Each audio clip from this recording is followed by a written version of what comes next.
Thank you for inviting me.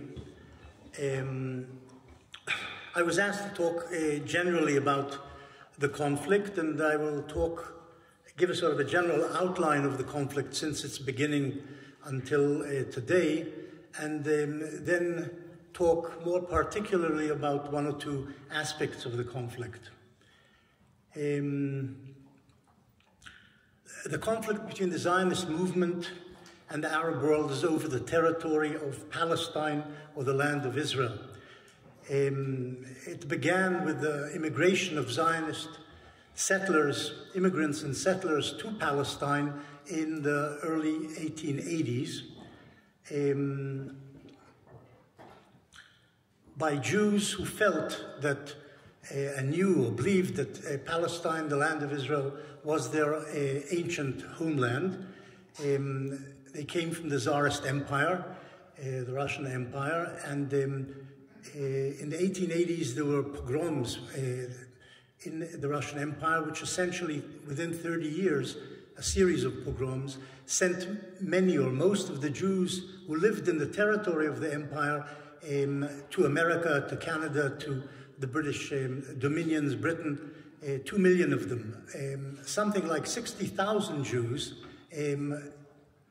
believed in Zionism and decided not to go to the Americas or to the West, but came to Palestine in a trickle over 1882 to 1914. And the Arabs growingly became politically conscious, the Arabs of Palestine, and then growingly as their consciousness or nationalist consciousness developed, they began to resist the influx of Jews, Zionists. And thus the conflict began. Some people say no Zionism, no Arab-Israeli conflict, which is of course true.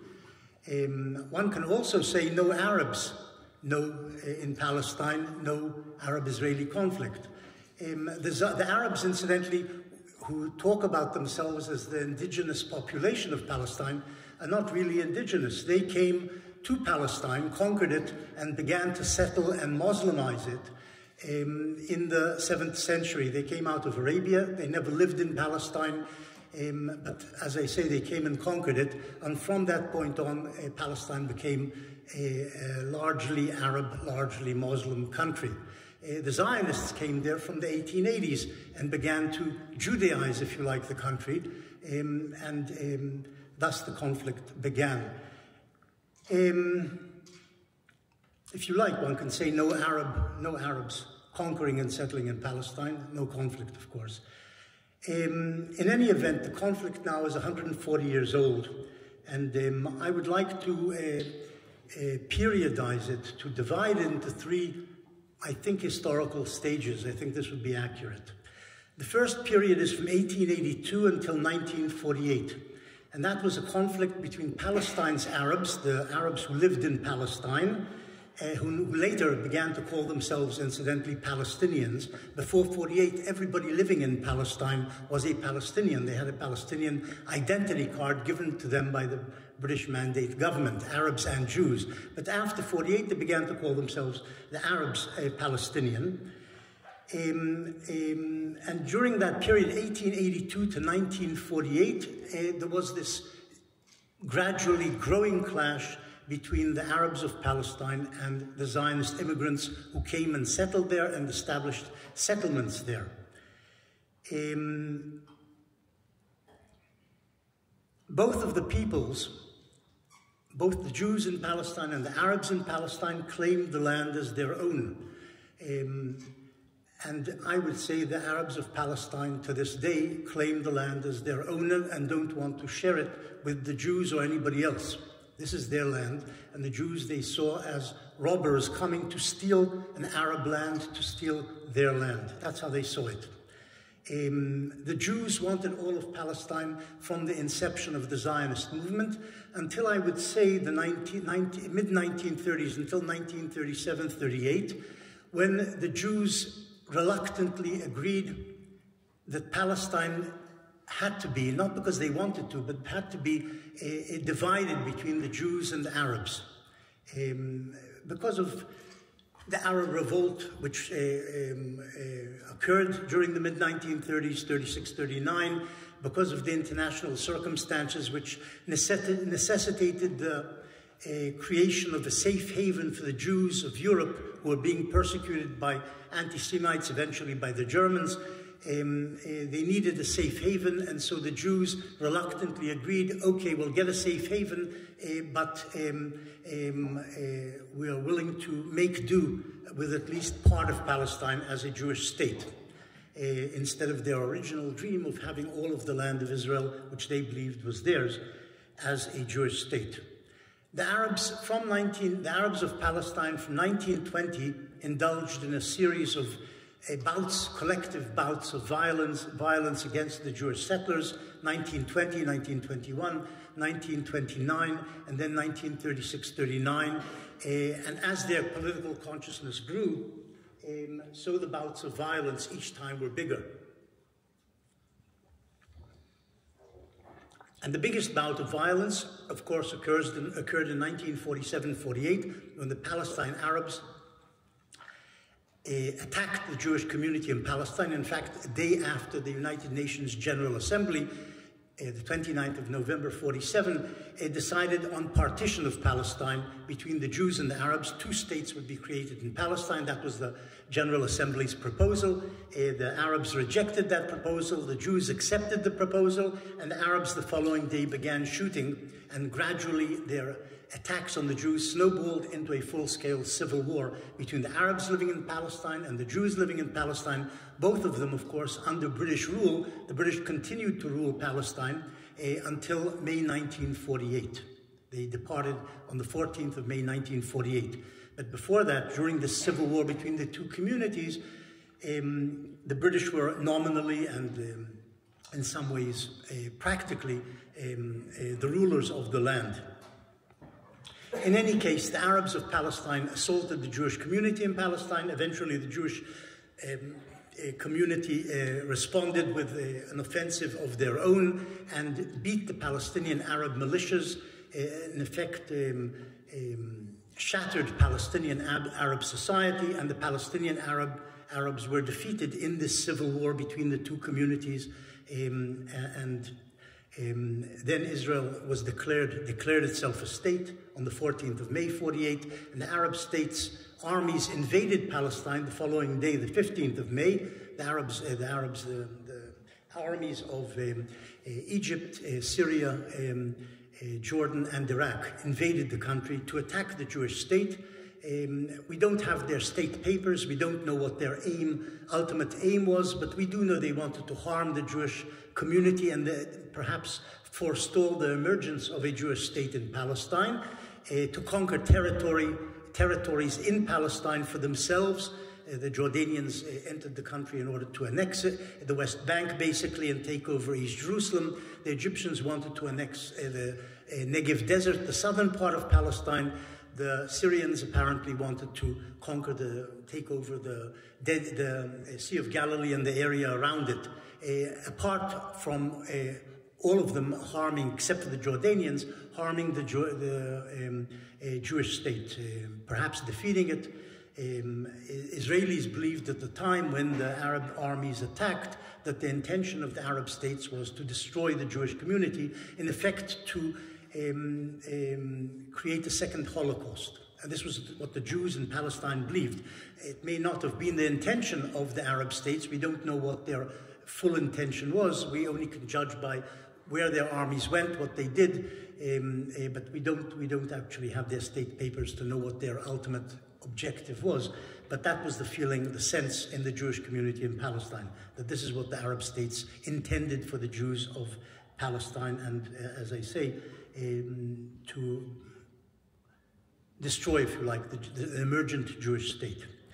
From May 1948, that I spoke until now, really until 14th of May, from 1882 until the 14th of May 1948 is the first period of the Arab-Israeli conflict, and that is between the Palestinian Arabs and the Jewish community in Palestine, which emerged as a state on the 15th or 14th of May 1948. The second stage of the Arab-Israeli conflict begins on the 15th of May 1948 with the invasion by the Arab states of Palestine, and ends in 1973. Those 25 years between May 1948 and 1973 are the period, if you like, of conventional warfare between states, between the Arab states surrounding Israel. The Palestinians have been knocked out of the fight, but the Arab states have attacked the newborn state of Israel. And from that point on, for 25 years, they're busy waging a war with ups and downs, with major bouts of violence every few years in full-scale war, but also a small-scale warfare between the surrounding states and Israel for these 25 years until 1973. And there we have, of course, the second half of the 48 war, the war between the states, and then you have a war between Israel supported or in cooperation with Britain and France against Egypt in 1956, what's called the Sinai Campaign or the Suez-Sinai War in 1956. Then you have the Israeli-Arab conflict or war of 1967, in which Israel fought the armies of Egypt, Jordan, and Syria. And you have the last of these Arab-Israeli wars in 1973 with the Syrian-Egyptian assault on Israel in the Sinai Peninsula across the Suez Canal and in the Golan Heights. A war which was hard fought. Israel initially suffered great losses, but eventually turned the war around and won and beat the Egyptians and Syrians, forcing them to essentially reach a ceasefire. And this, in effect, marked the end of the conventional war by the Arab states around Israel against the State of Israel. It's true that in 1982, Israeli troops also fought against several Syrian divisions inside Lebanon in the invasion of Lebanon in 1982, June 1982. But essentially, the Israeli-Arab conflict between Israel and the surrounding Arab states ended in 1973. And from that point on, gradually, the Arab states around Israel withdrew from the conflict. The first, of course, were the Egyptians, and this leads to the third stage of the Arab-Israeli conflict, which begins in 1973 and ends today. We don't know how long it's going to continue, but ends, if you like, in this periodization in 2024. The Arab states after 1973 begin to withdraw from the conflict, led by Egypt, which signs ceasefire agreements, a truce, and eventually by 1979 Egypt withdraws completely from the conflict and signs a peace treaty with Israel, the first treaty between Israel and an Arab state. And from that point on, Arab states follow. As I say, they basically leave the conflict, but it takes them a long time to digest what is happening. And by 1994, the Jordanians sign a peace treaty with Israel, and in 2020 and 2021, other Arab states follow in what is called the Abraham Accords, and Israel signs not peace treaties, but normalization of relations with Arab states, the United Arab Emirates, Bahrain, Morocco, and Sudan. They all follow suit, if you like, and abandon the conflict and agree that Israel must be recognized, we must deal with it, Israel is there, if you like, to stay. They do it out of the Arab states from Sadat, president of Egypt in 1979 onwards. The Arab states make peace with Israel, not because they like Israel, they don't become Zionists or lovers of Zion. They begin to think in terms of their own interests. And Egypt, according to Sadat, Egypt's interest is to have peace with with Israel, not to continue to have wars which cost Egypt dearly and are unsuccessful, and to continue to have wars with Israel. And the same applies to Jordan in 1994. It's true that the person who signed the peace treaty with Israel on behalf of Jordan in 1994 was Hussein, the grandson of Abdallah. Abdallah, who had fought against Israel in 1948, also really wanted peace with Israel. It never actually happened, partly because Israel wasn't as generous as maybe it should have been. It's not that clear. In trying to reach peace with Jordan, he wanted territory, he wanted a refugee return, I'll talk about the refugee problem in a second. But Israel didn't reach peace with Jordan in 1948, but it did under Hussein, the grandson of Abdullah, in 1994. He made his peace with Israel. And as I say, other Arab states, in a sense, followed in the Abraham Accords 3-4 years ago. But these states did not, as I say, make their peace with Israel out of a changed pro-Zionist perspective, but because they were looking after their own state's interests. Their interests were to have peace. It would be better for them. That's how they worked it out. The Arab peoples, if I'm already talking about this, the Arab peoples, especially those living in Egypt, but also those living in Jordan, it's not so true about the Emirates, but the Arab peoples in general didn't go along, if you like, with their governments. The governments may have signed, the regimes may have signed peace with Israel, but the Arab peoples weren't happy about these arrangements, weren't happy about this peace made with Israel. They still hated Israel. The regimes also generally didn't inculcate in their peoples a desire for peace with Israel. In the schools in Egypt, anti-Semitic, anti-Israeli tracts persisted, attitudes persisted. The peoples didn't agree. The lawyers' associations, the medical associations in Egypt, all of them denounced the peace treaty by Sadat. But the regimes went their own way. These are not democracies. They are led by their autocracies in which the governments decide what happens in terms of higher politics. And so the peoples were against, but the regimes made peace with Israel. I say this may not be true about the United Arab Emirates or Bahrain. I don't know what the peoples there think. They may not have any ingrained anti-Israeli attitudes. Their school systems probably don't necessarily teach a hatred of Israel or anti-Semitism. It's a different type of people. They were never involved in the war between Israel and the Arabs. The United Emirates, the Bahrainis, Sudan, Morocco, not really involved in the war, unlike Egypt and Jordan. So I don't know what public attitudes really are there, but in any case, they went along with it.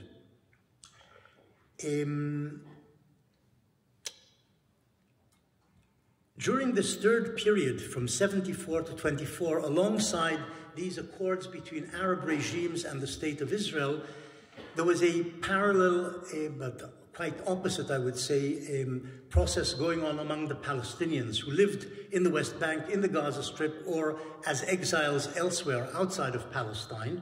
And that process was resistance, a growing resistance, what they call resistance, what Israelis were to call terrorism, a growing resistance to peace with Israel. The Palestinians wanted Palestine for themselves, back Palestine for themselves. They wanted to return their refugees, to return to their lands and homes which had been taken from them, from which they had been uprooted in the 48 war.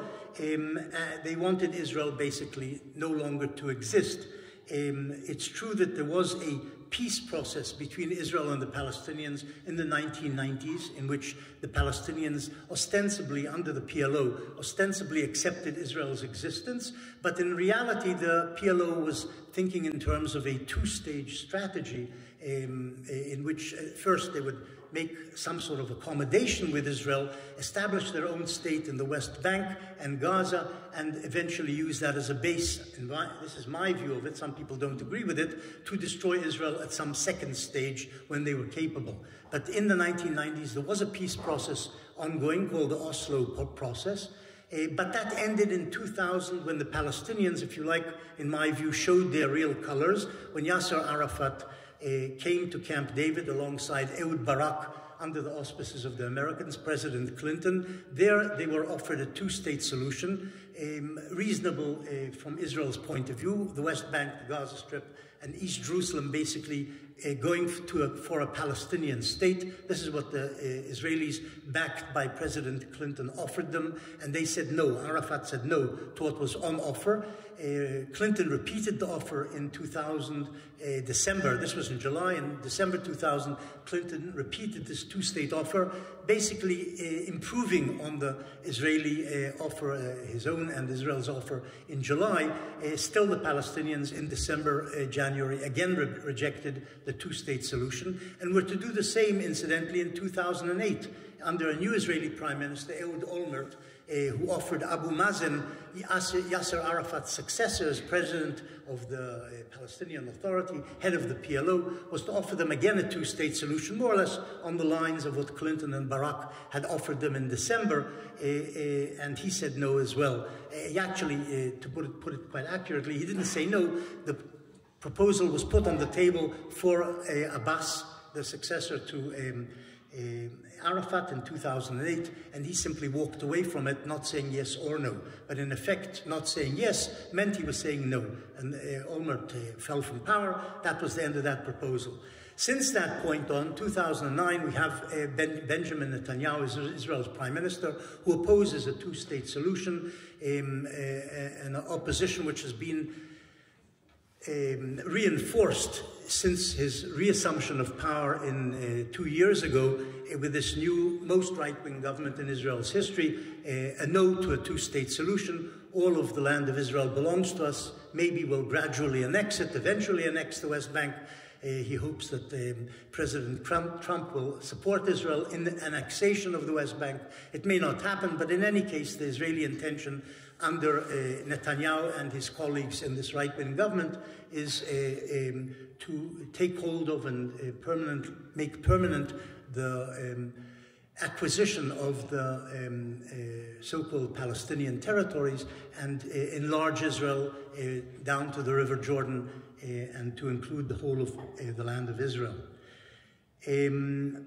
This third stage of the conflict has been, if you like, complicated. It's basically an Israeli-Palestinian, a return of the Israeli-Palestinian conflict. Since the Arab states, as I say, gradually withdrew from the conflict after 1973, the conflict again became an Israeli-Palestinian conflict from 1973 onwards, except that the Arab states, or the Palestinians more accurately, are now backed and have been backed for several decades now by Iran.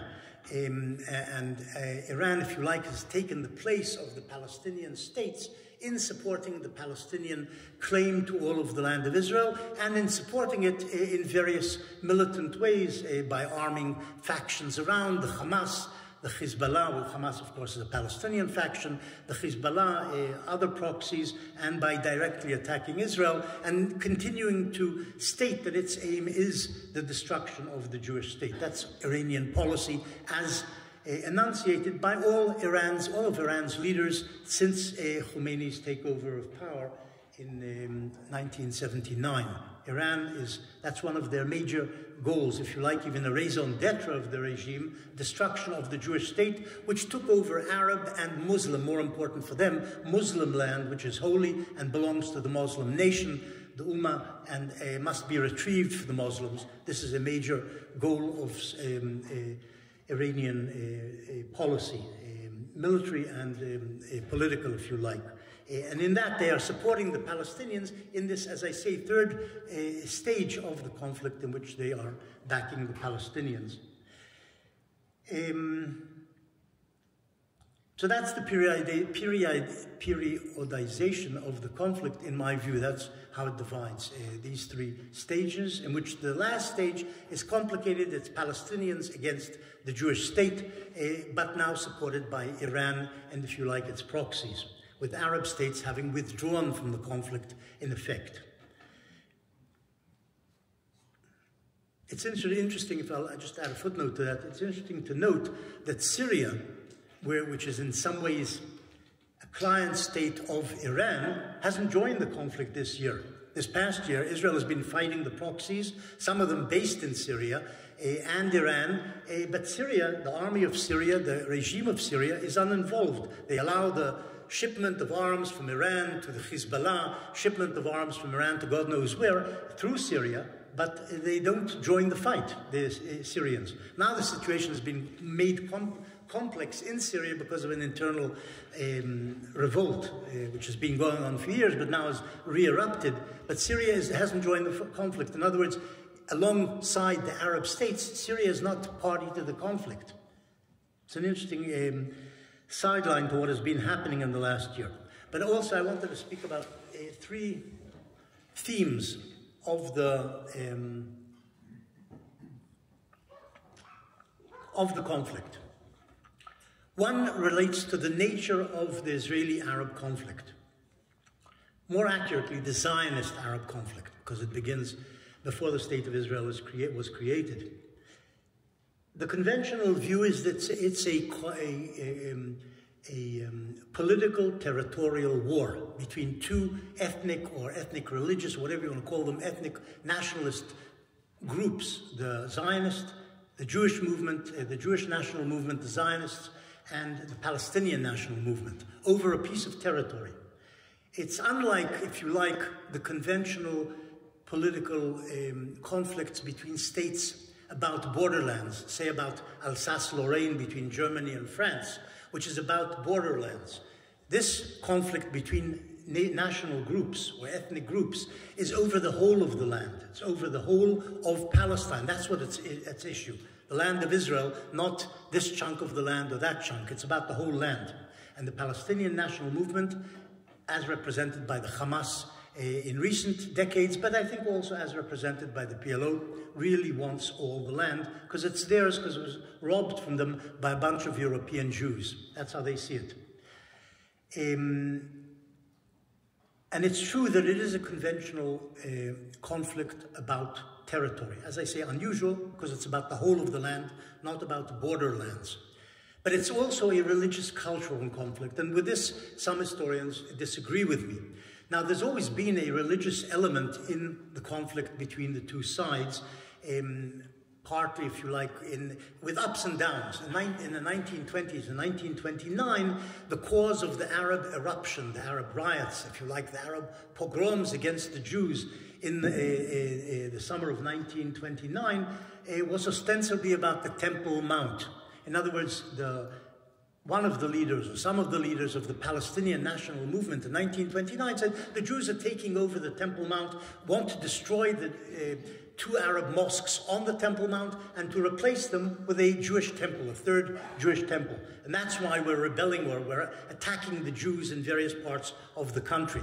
In other words, there was a religious impetus there, and I think Haj Amin al-Husseini, the head of the Palestinian national movement later, during the 30s, but who preached in the 29s and rabble-roused in the 29 to get the riots of 1929 going, he understood that to get the Arab masses in Palestine to move against the Jews, you must talk about religion. Religion is what concerns them. They really care about God, Allah. They believe in him. They believe that he has a will, that his interpretation, that is Husseini's and his colleagues' interpretation of what Allah wants, is the right interpretation, and we must assault the Zionists who are taking over this Muslim Islamic holy land.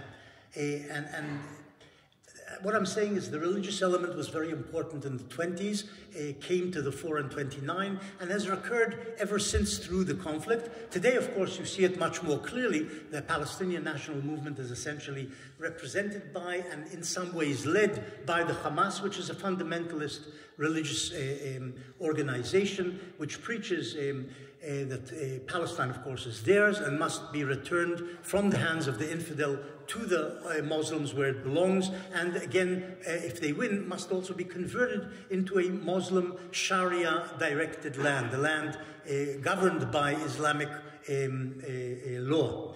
And most Palestinians, incidentally, according to all opinion polls, supported the October 7th assault by the Hamas on Israel, and they have good reason, if you like, from their point of view, to hate Israel. Israel turned many of them into refugees. It took their land. It occupied them for 50 years. And occupation is no kindergarten. It's a very brutal, basically, experience. And they've been experienced, as I say, in the West Bank for 50 years, and the Gaza Strip in various ways also for 50 years. But the main drive of the Hamas, and as understood by many Palestinians, is a religious drive. There's a religious impetus under this striving for territory.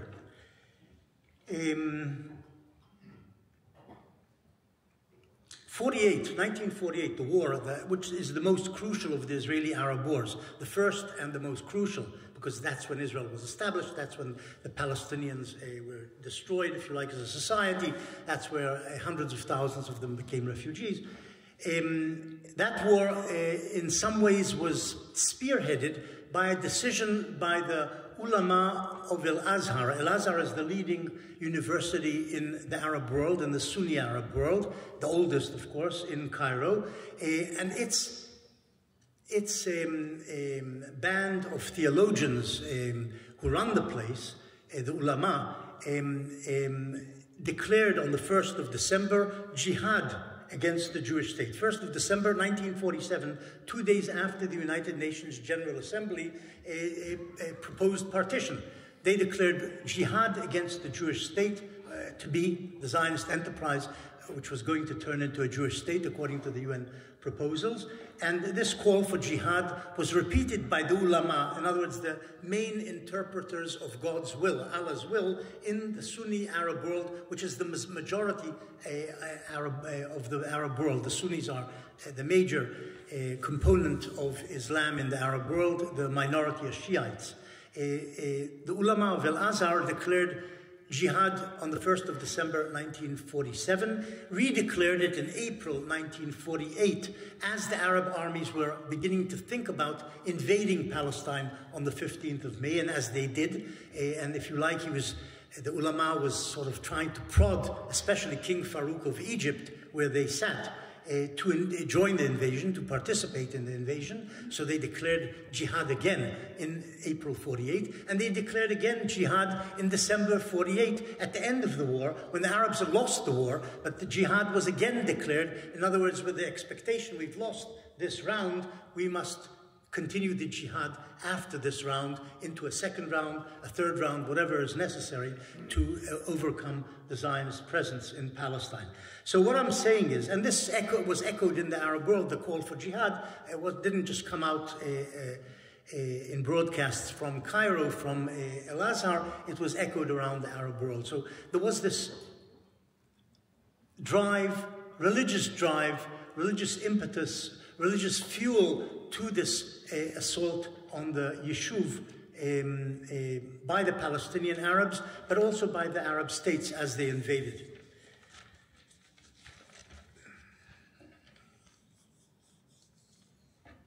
The Hamas, incidentally, just to add to that, if you like, a postscript, the Hamas won the only general elections ever held among the Palestinians in 2006. They won those general elections, overcoming the so-called secular PLO, Palestine Liberation Organization, or Fatah, its major component in the elections of 2006. And then, as we know, they took over the Gaza Strip in 2007, from which Israel had withdrawn its settlements and its troops in 2005.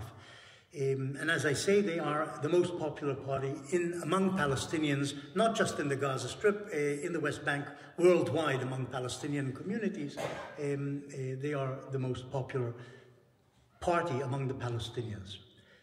That's one subject, the nature of the conflict, a political conflict over territory, but also a religious, if you like, cultural conflict between two religions, or the representative of two religions, over a piece of land which certainly the Palestinians regard as holy in terms of their religion, and incidentally the Zionist side, which didn't view the conflict as religious, not in the 1920s, not in the 30s, not in the 40s during the 48 war, but has growingly over the past 2 decades come to also regard, at least a large segment of the Israeli Zionist population has come to regard the conflict as religious also.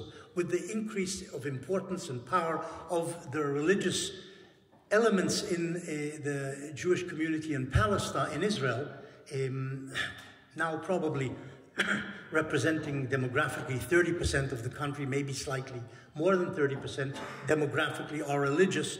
Zionist enterprise in 48 was probably 90% more or less, 90% non-religious. Now it's maybe 70%, maybe a bit less non-religious, in other words, secular. Today also those 30% see the conflict as well in a religious light, see that it is also a religious conflict over territory which is holy. A second subject I wanted to talk about was refugee problems.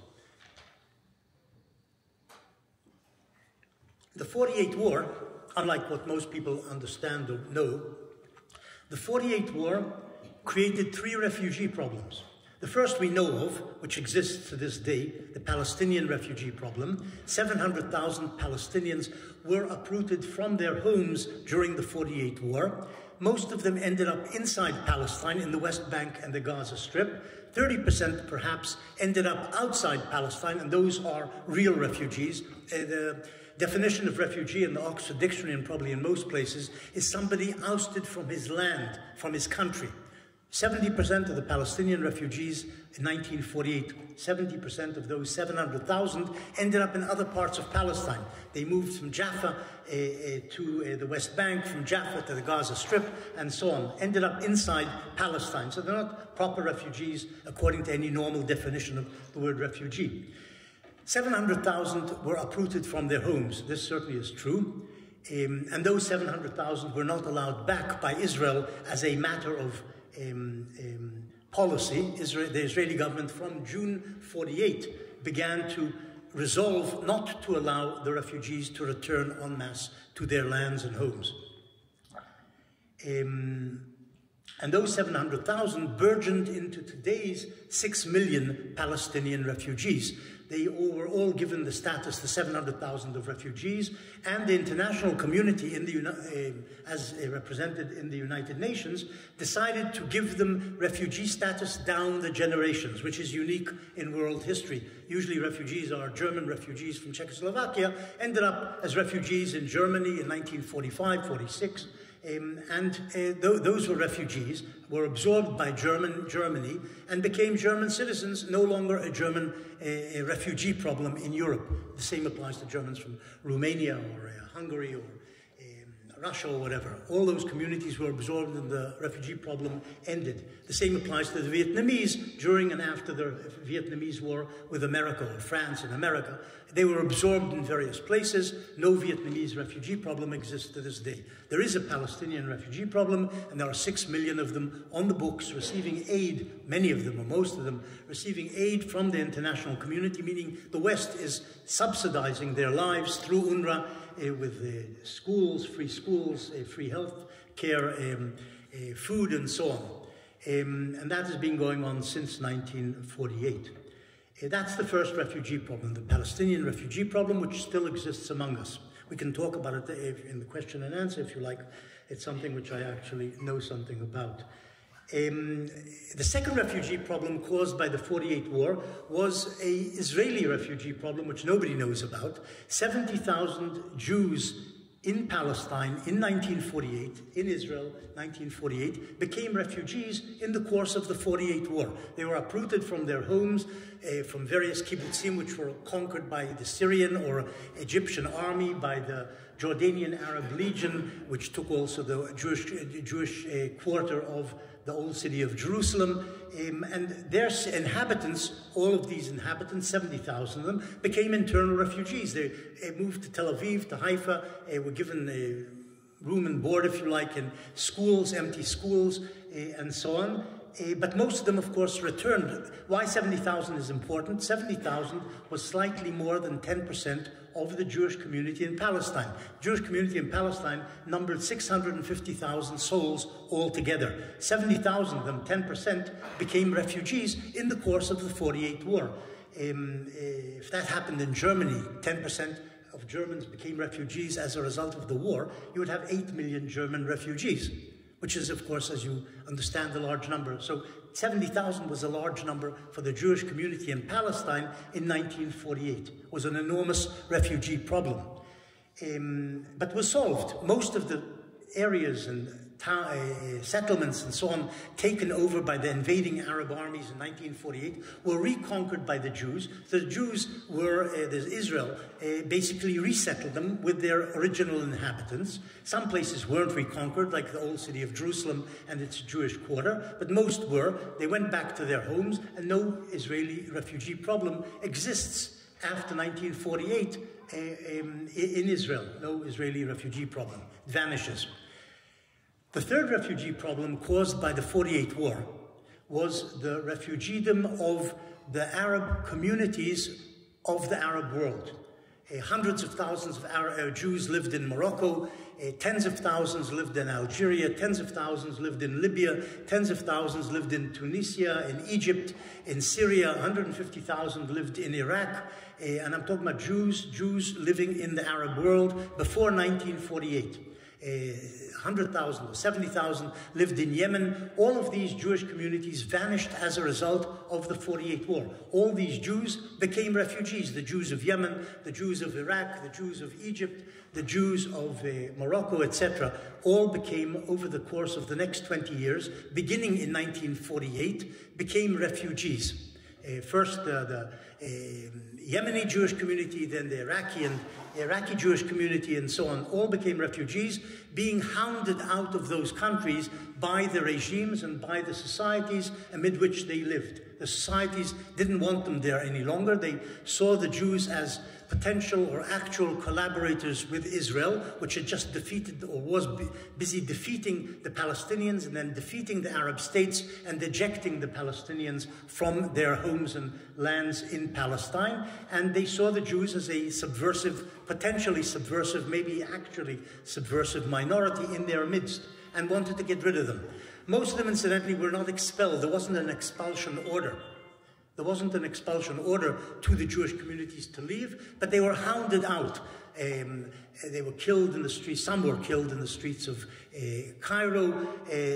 Hundreds and thousands were incarcerated by the Egyptian and Iraqi regimes in the course of 1948.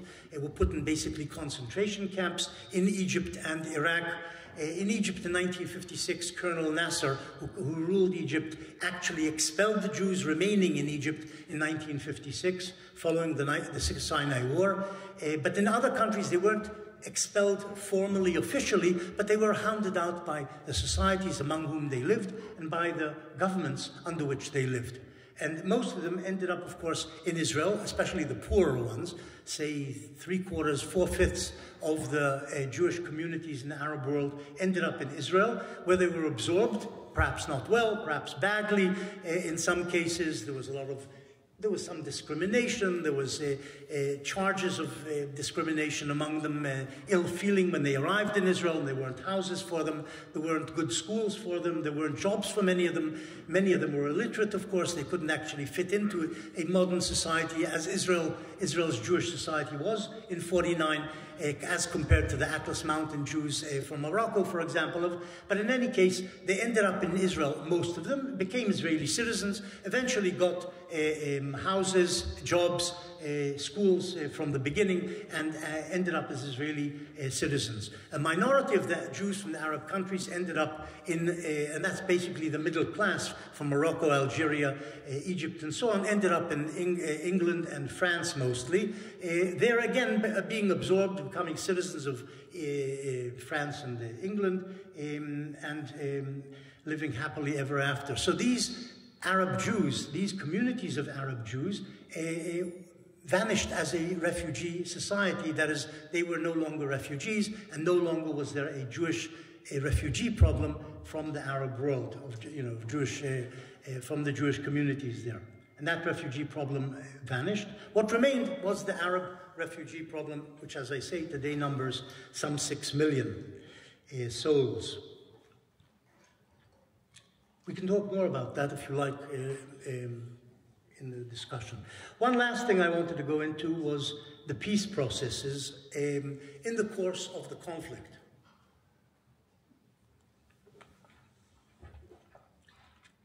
Initially, when the Zionist settlers came to Palestine, in those first 30 years between 1882 and 1914, and in fact also for years afterwards, There was initial disinterest among the Zionist settlers for forging good relations or peaceful relations with their Arab neighbors.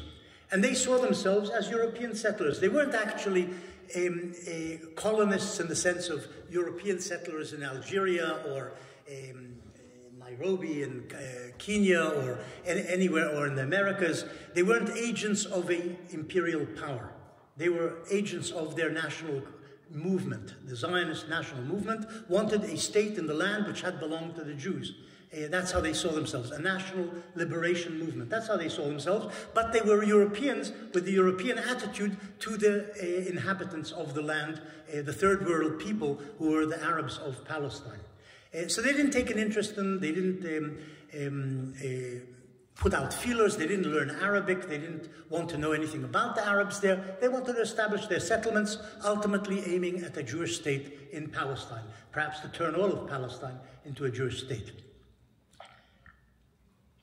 In 1925, a group of intellectuals in Jerusalem, mostly incidentally German Jewish origin, set up an association called Brit Shalom, a group of intellectuals who said what we really need here is a binational state, not a Jewish state, not a Zionist state. And they were outliers of the Zionist movement. They had been Zionists coming to Palestine from Germany and elsewhere, supported by people like Martin Buber later, Gershom Scholem, big names, if you like, in the intelligentsia of Jewry in Palestine and sometimes outside of Palestine. The Zionist movement didn't like them because they weren't Zionists. They wanted to establish a binational state, not a Jewish state in Palestine, some sort of binational state with parity between the Jews and the Arabs ruling together. The problem was very few Jews accepted what they were preaching. Very few Jews in Palestine agreed with them. They wanted a Jewish state. That's what they'd come to Palestine for, not a binational state with Arabs as equal associates. On the other hand, or if you like, even more so, the Arabs of Palestine rejected what Brit Shalom offered. None of them, not one of them, signed up with Brit Shalom. Brit Shalom was trying to find Arab brothers for this association to produce eventually a binational state. There were no Arab takers at all. Among the Jews, there were hundreds perhaps who agreed. Among the Arabs, there was not one who wanted that. In the 1930s, the early 1930s, David Ben-Gurion, one of the heads of the Zionist movement, to emerge the most important head of the Zionist movement in Palestine, eventually the founder of the State of Israel, began holding some secret talks with Arab leaders. Among the most important of the Arab leaders he talked to, it was all very secret. He managed to talk Husseini, Haj Amin al-Husseini didn't want to meet him, of course, but Musa al-Alami, one of the heads of the Arab national movement, a British official, a senior British official in Palestine, talked to him, and Ben-Gurion said to him, we would like, basically you should be favorable towards Zionism, because we Zionists want to bring prosperity and progress to all the inhabitants of the land, not the Jewish only, the Jewish settlers, but also the Arabs will enjoy our benefit, the benefit of our progress, money, expertise, and so on. And Musa al-Alami said to him, we'd rather remain a barren, that Palestine remain a barren land for the next 100 years. We don't want you here. That's what Musa al-Alami basically said to him. No Jewish state, we'd rather live in poverty for the next 100 years rather than accepting you. And this essentially was the Arab attitude to these very discreet peace feelers by Ben-Gurion, which may not have been completely sincere. He wasn't actually offering the Arabs a state. He was just saying, you will enjoy the prosperity generated by a Jewish state. In 1937, and here we have a crucial year in the peace processes between Israel and the Arabs, the first international body arrives in Palestine.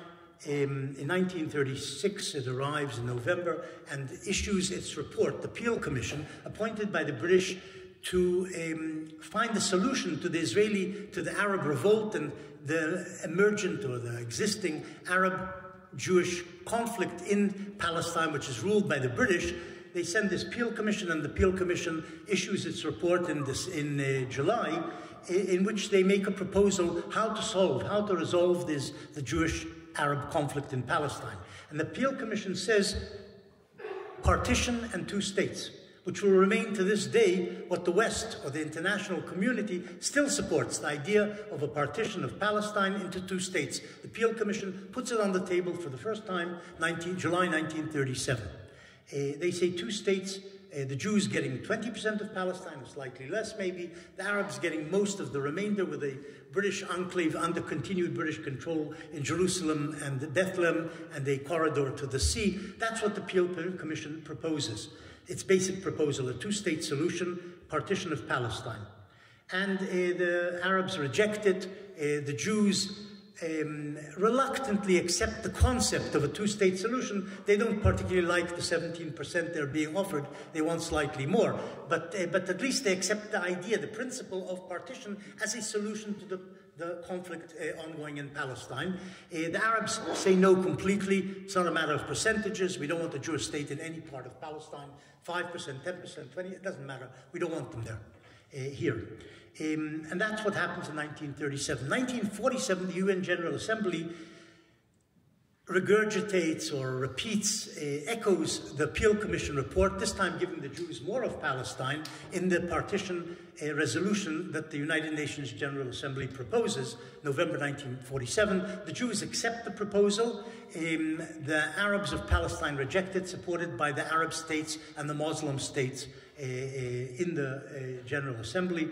They all vote against, and the UN General Assembly partition plan does actually receive the majority vote, 33-13, with 10 abstentions, but the Palestinians say no, and the Palestinian Arabs begin their hostilities against the Jews, and the Arab states eventually, well, they support them with money, arms, some volunteers, and eventually they themselves, when the Palestinian militias are defeated, they invade as well in May, as I said, 1948, and join the battle against the Jewish state. The peace process in some way is renewed clandestinely by Abdullah, the king of Jordan, who would rather have a Jewish state as his neighbor rather than an Arab state led by Husseini. He hates Husseini. He sees the Palestinian Arabs as rivals for territory.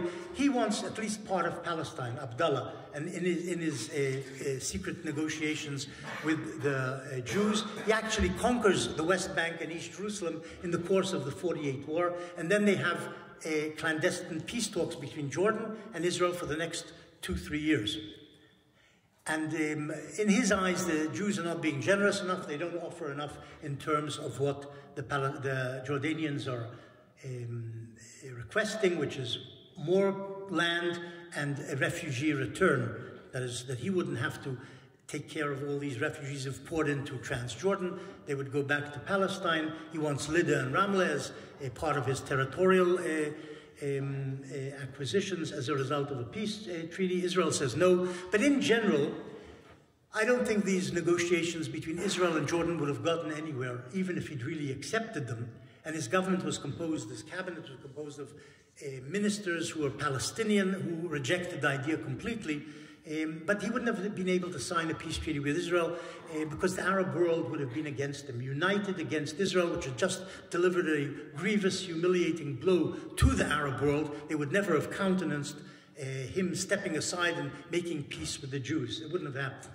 In any case, a Palestinian gunman shoots Abdullah dead at the entrance to the Al-Aqsa Mosque in 1951, and from that point on, there is no peace between Israel and Jordan, no continued negotiations. There were, incidentally, some other secret negotiations between Israel and Syria in 1949, between Israel and the Egyptians in 1949, 50, 51, even a bit later with Nasser's regime, which took power in 1952 in Egypt. But nothing came of all of these, and there was no peace made between Israel and those Arab states which had fought against it during the war.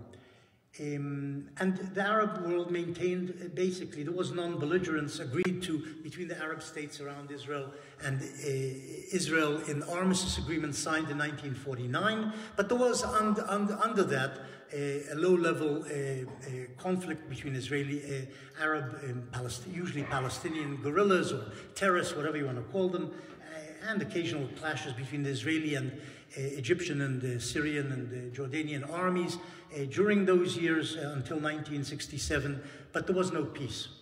1967, when Israel acquired the West Bank, the Gaza Strip, the East Jerusalem, the Sinai Peninsula, and the Golan Heights in the Six-Day War, a prospect of peace opened up again. Why? Because Israel now held territory which was important for the Arab states to retrieve. The Syrians wanted the Golan Heights back, the Egyptians wanted the Sinai Peninsula, Jordan wanted the West Bank.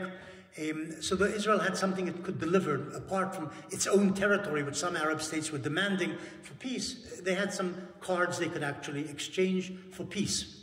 And in fact, the Israeli cabinet on the 19th of June, 1967, 10 days after the Six-Day Wars, 9 days after the Six-Day War ended, on the 19th of June, 1967, the Israeli cabinet secretly resolved to return the West Bank, not the West Bank, sorry, to return the Golan Heights to Syria in exchange for peace with Syria if it is demilitarized, and to return the Sinai Peninsula to the Egyptians, demilitarized, if the Egyptians agreed to make peace with Israel. Except that it's not clear that these offers made by the Israeli cabinet resolution were ever actually transmitted to Cairo and Damascus in real time and properly. But in any case, within months, in September 1967, the Arab League leaders met in Khartoum, September 1967, and said no to negotiations, unanimously said no to negotiations, no to recognition of Israel, no to peace with Israel. The famous three no's of Khartoum. And from that point on, it appeared that the Six-Day War, the benefits from Israel's point of view of the Six-Day War of territory which could be exchanged for peace seemed to die. But that it died for only 6 years, that option. Because 1973, you have the last of the Israeli-Arab wars, Israel versus Egypt and Syria, which attacked it.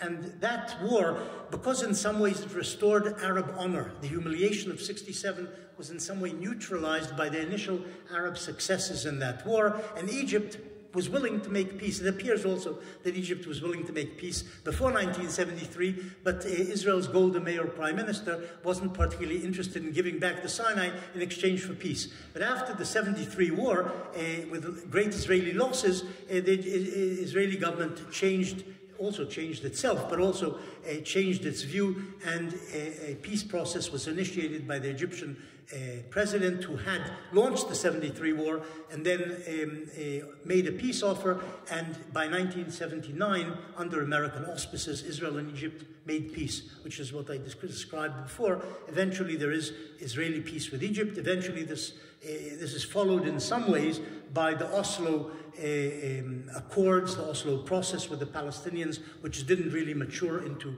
peace.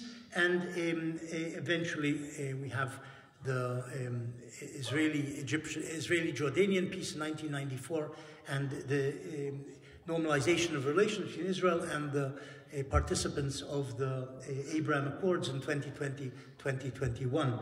And that's where we are today, basically. After the Palestinians have said no in 2000, as I said, and in 2008, to the offer by Israel of a two-state solution at Camp David in July 2000, by the Clinton parameters in December 2000, and by Olmert to Abbas in 2008. And that's where we are today. That's all I have to say.